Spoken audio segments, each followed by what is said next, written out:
আসলে তো ঈদের মতো তো ঈদের প্রথম দিন এবং দ্বিতীয় দিন তৃতীয় দিন পর্যন্ত থাকে। এখানে এক আমোদ ফুর্তি, আর দেশে যে গেলে হয় অন্যরকম আমোদ ফুর্তি। করার কিছু নেই, যেহেতু দায়িত্ব বেশি, যার জন্য এইভাবেই কম্প্রোমাইজ করতে হবে। ঢাকাতে যে অনেকে যাদের দেখা বাড়িতে যাওয়া হয় না, কর্মস্থলে ব্যস্ততার কারণে দেখা যায় ঢাকাতে অবস্থান করা লাগছে, তারা দেখা যাচ্ছে যে ঈদের সেই সময়টাকে ব্যস্ততার সময় না গিয়ে দেখা যায় এখন একটু রিল্যাক্স মোডে একটু বাড়িতে যাওয়া যায়, এবং অফিসের কর্মব্যস্ততা সব মিলাই আর কি ঈদের পরে যাওয়া আর কি।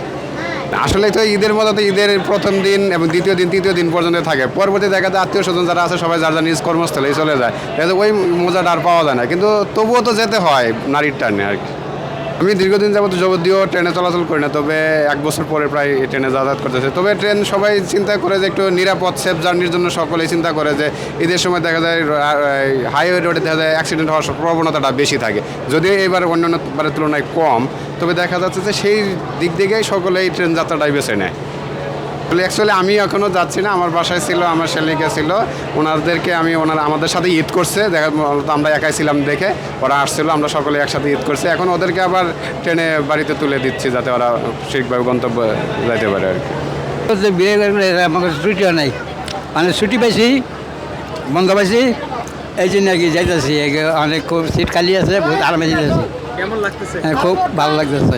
কি করবেন যে এদিকে মনে করেন আমরা বেড়ামু, ঘুরমু, ঘাড়মু, আত্মীয় স্বজন যা সব করমু। ওয়ালটন আবারও মিলিনিয়ার অফারে ওয়ালটন ফ্রিজ কিনে আপনিও হয়ে যেতে পারেন মিলিয়নিয়ার।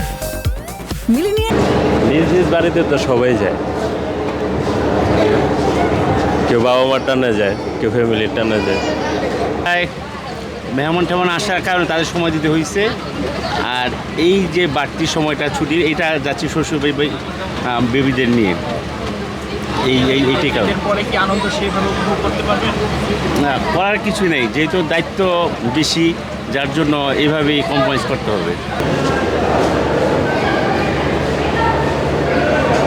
ঈদের পরে যে ঈদের দিন কুরবানি দেওয়া হয়েছে, পোস্টটা ফ্রিজে থোয়া হয়েছে, অনেক খাচ্ছে জমা যাইতেছে।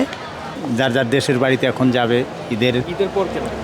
ঈদের পর কেন, ঈদে অনেক ঝামেলা থাকে, চাকরিজীবী থাকে, অনেক টেনশন থাকে, এই কারণে এখানে এক আমোদ ফুর্তি, আর দেশে যে গেলে হয় অন্যরকম আমোদ ফুর্তি। এখন আবার ওই ঈদের পরে আরও বেশি ভালো হবে। ওদিন তো 1 দিন 2 দিনের আনন্দ ফুর্তি, আর এখন তো আরও 1 সপ্তাহ ছুটি থাকলে এই 1 সপ্তাহ পর্যন্ত আনন্দ ফুর্তি চলবে, ঘোরাফেরা করে চলে আসবো আবার। তখন তো একটু খারাপ লাগবেই, তখন তো দেশের ভাই বোন এবং ছেলে মেয়েদের ফিরে আসতে একটু মায়া লাগে, তো তখন তো একটু অন্যরকম লাগে। ঈদের পরে ওই লাগে আমরা মনে করেন যে কর্মকাজে ব্যস্ত ছিলাম ঈদের পরেও, এখন একটু ফ্রি হয়েছি, ছুটি নিলাম, তাই ঈদের পরেই যাইতেছি এই আর কি। যখন আবার ফিরে আসবেন কেমন লাগবে?